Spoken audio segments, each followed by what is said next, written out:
Chapter 8. The handwriting is on the wall, you idiot. After accepting the position in Michigan, I started my new career in late 1986. I was now 23 years old. Harold, who accompanied me, was 45. We rented a home close to the office. In many ways, it was the ideal job for both of us.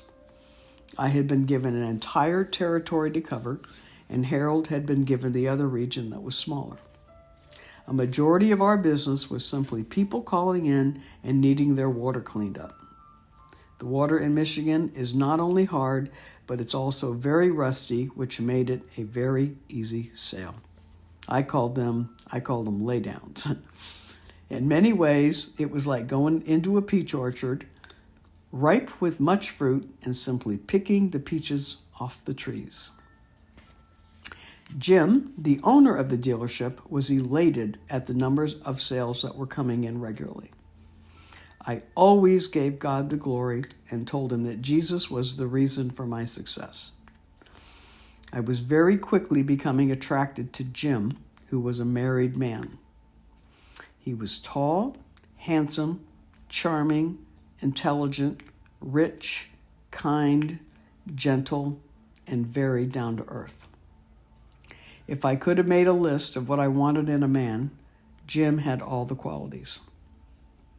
However, I had enough common sense to know at the time that I should not fall in love with a man that was already married and had 2 beautiful children.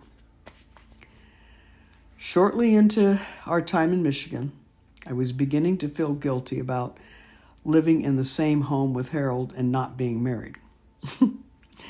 We got along for the most part, but there was no sexual attraction. We never held hands, we never kissed, we didn't hug, and we were not having sex. We did have a few things in common. We both were in the water conditioning business, we supposedly both knew God, and we enjoyed eating out at restaurants. Other than that, we were as different as day and night. I recall one day saying to Harold, "You know, this really looks bad, living in the same house, not being married. Yeah, we need to get married." Oh, God. He looked at me with no emotion and nodded his head. In other words, I asked him to marry me. He did not ask me. Little did I know what a miserable mistake that was going to be. It was also at this time that God was slowly but surely attempting to bring some restoration to my family. My grandfather had passed away, and I went to the funeral. It was then that I told my parents that Harold and I were going to get married. Both my mom and my dad told me that I was making a very big mistake and that I should not proceed with the plans. I tuned them out and said that I thought it was God's will. I was not asking them to pay for it because I was making enough money that I could afford a simple wedding. All they had to do was attend. Harold's mother, who we would periodically visit back in Mishawaka, Indiana, also told me not to marry Harold. She took me aside and said, "Don't marry him. He is not a provider, and I do not want to go through this again." She had already been through 2 other women as daughter-in-laws and knew deep down her son was not fit to be a husband.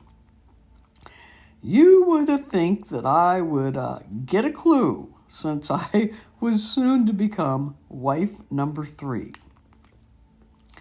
I was not smoking pot every day, but I would occasionally get stoned.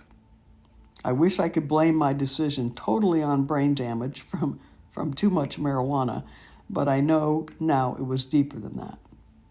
I felt that my past was so bad that no other man would ever want me. I settled for a person that accepted my past and was a source of company. I did have the keen insight before we actually got married that I did not want to get pregnant again.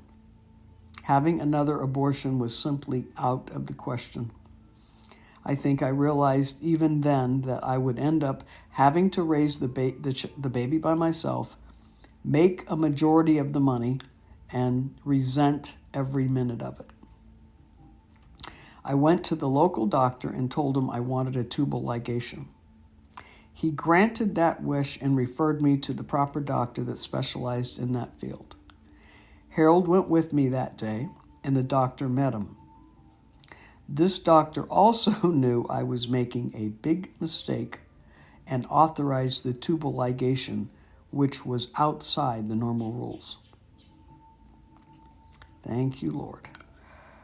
I had made very simple plans at our old church in South Bend to get married. Once again, I did what I wanted to do against the better judgment of my family, and I did not have their approval or blessing on the union. My family forced themselves to attend the wedding and were very gracious.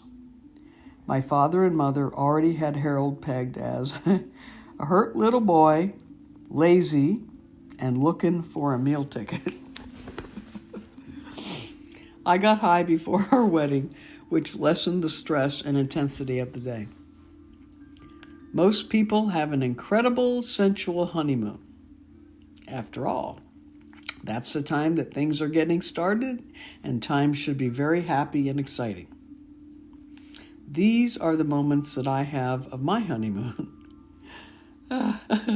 We had rented a room that was one notch above Motel 6.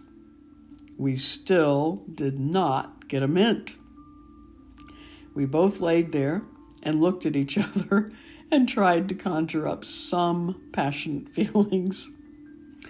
Kissing him was like kissing a cold fish. There was no foreplay. If I had to have a stopwatch, I would have started counting 1 1,000, 2 1,000, and then yelled, "Are we done yet?" The entire experience was gross. Neither of us could even pretend that we were sexually attracted to each other. You think that I knew that the handwriting was on the wall, but at least I was smart enough to know that I did not want any children from this man. Harold had indicated that he did not like children. 2 days after the wedding, I went and had my tubes cut, burnt, and tied. To this day, I do not regret that decision.